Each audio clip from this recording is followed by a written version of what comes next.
Good morning, students. And today we will discuss about a very important topic of our syllabus, that is national income.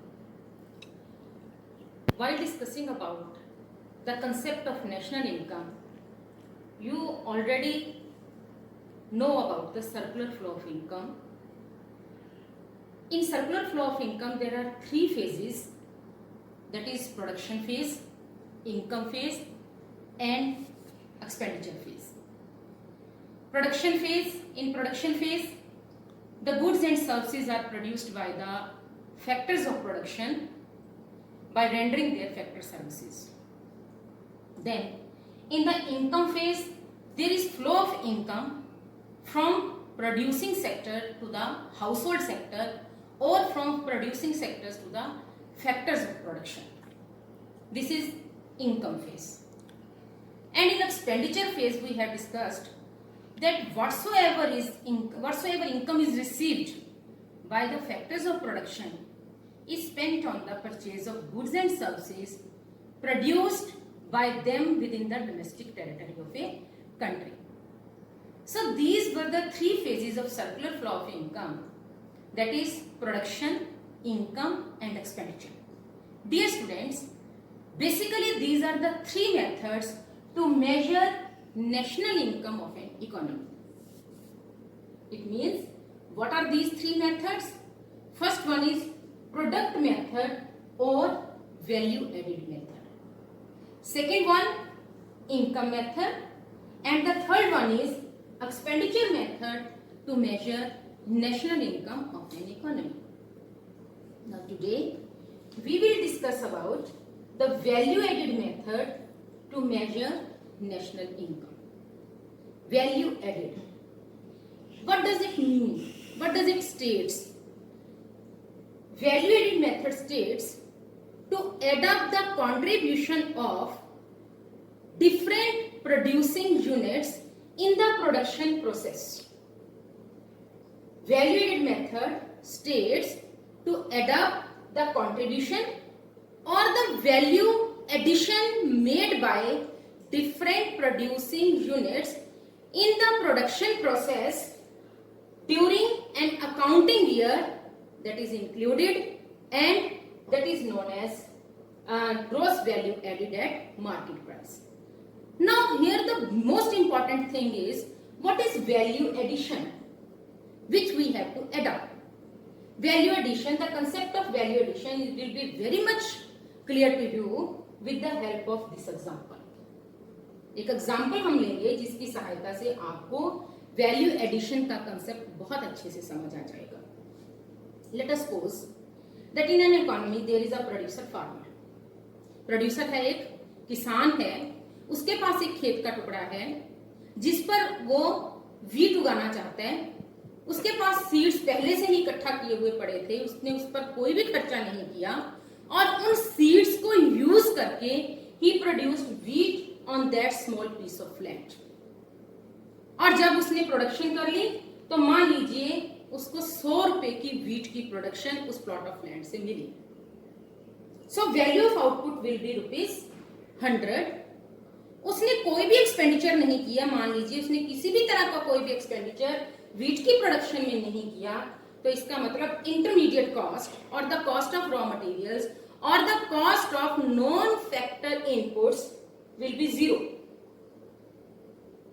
Now, what is his addition to total production in the economy? Will be 100. उसने कितना total production किया economy को, कितना contribute की उसने production में? That will be 100. उसने 100 रुपए की वीट इकोनॉमी में प्रोड्यूस करके कंट्रीब्यूशन दिया. नेक्स्ट, मान लीजिए अब उसने वीट को आगे सेल करना है. उस किसान ने उस वीट को फ्लोर मिल को, आटा पीसने वाली चक्की को, आटा चक्की को बेच दिया. उस आटा चक्की ने किसान से 100 रुपीस की वीट खरीदी और उससे आटा बनाकर 150 रुपीस का फ्लोर, वीट फ्लोर जो है वो मार्केट में बेच दिया. इसका मतलब ये हुआ कि 100 रुपीस की जो वीट उसने खरीदी है, that was already produced in the economy, और उस चीज को यूज करके उसने प्रोडक्शन की वैल्यू ऑफ आउटपुट दिया 150, उसने वैल्यू एडिशन कितना किया, फ्लोर मिल ने वैल्यू एडिशन कितना किया, सिर्फ 50 रुपीज का। चाहे उसने 150 रुपीज का आटा मार्केट में बेचा, लेकिन इस 150 की वैल्यू में से 100 रुपीज की वैल्यू जो है वो वीट की है, which was already produced in the economy, जो कि जिसकी प्रोडक्शन पहले से ही इकोनॉमी में हो चुकी थी, वो 100 रुपीज की वैल्यू भी इस 150 रुपीज में इंक्लूडेड है।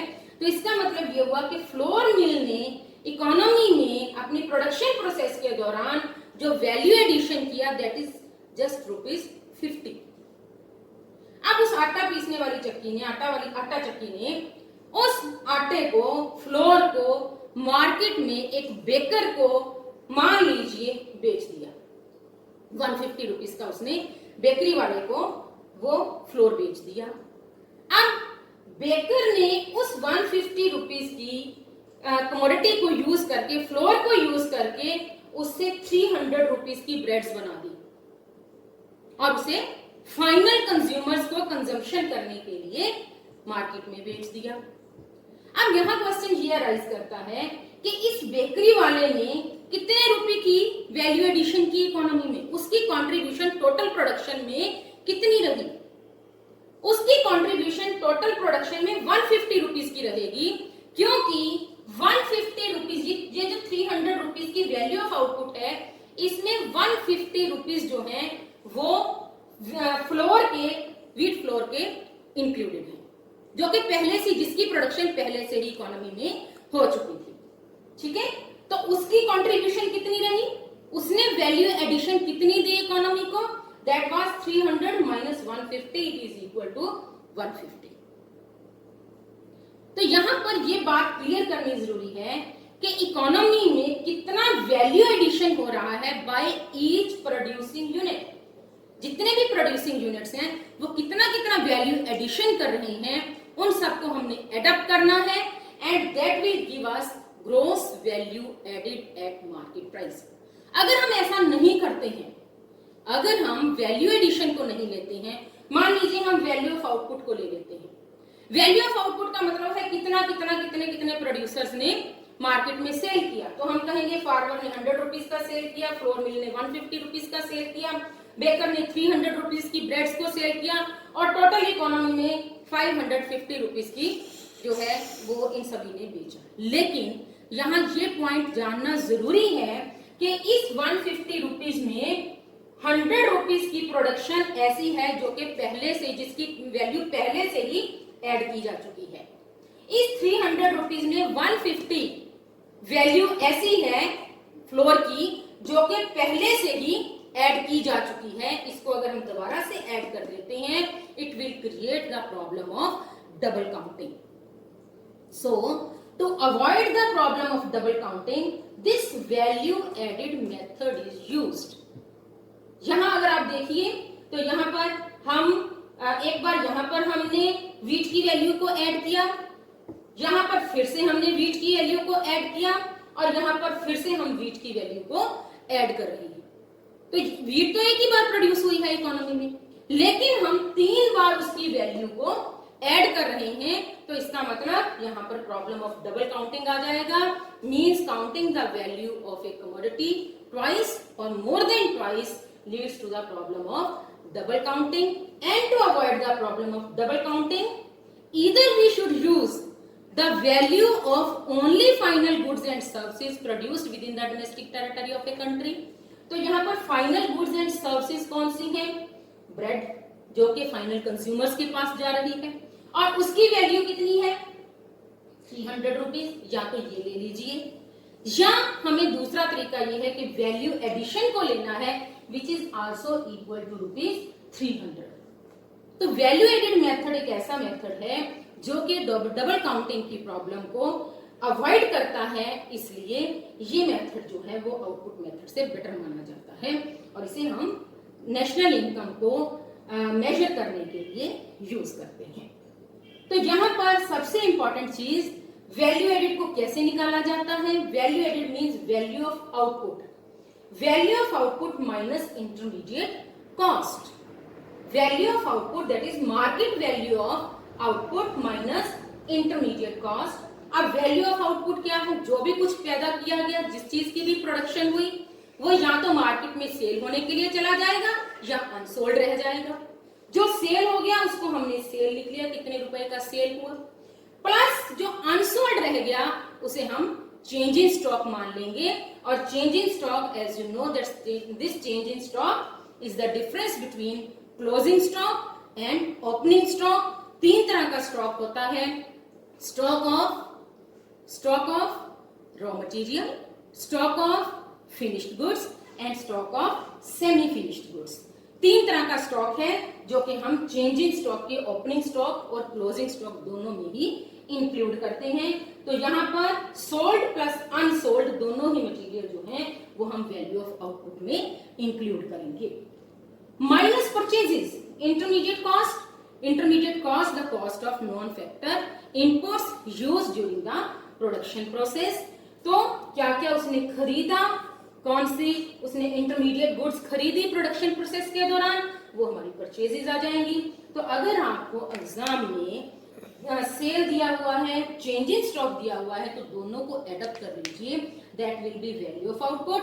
और अगर परचेजेस दिया हुआ है, it means it is intermediate cost, तो आप sale plus change in stock minus purchases करके वैल्यू एडेड निकाल सकते हैं। And this value added is gross value added at market price, which is also known as GDP at market price, right.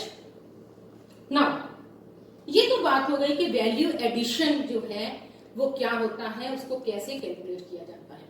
अब question ये rise करता है कि अगर हमने किसी इकोनॉमी की नेशनल इनकम को मेजर करना है तो हम किस तरीके से, कौन कौन से स्टेप्स होंगे जिनके जरिए हम नेशनल इनकम को मेजर कर सकते हैं। What are the steps involved in measuring national income with the help of this value added method.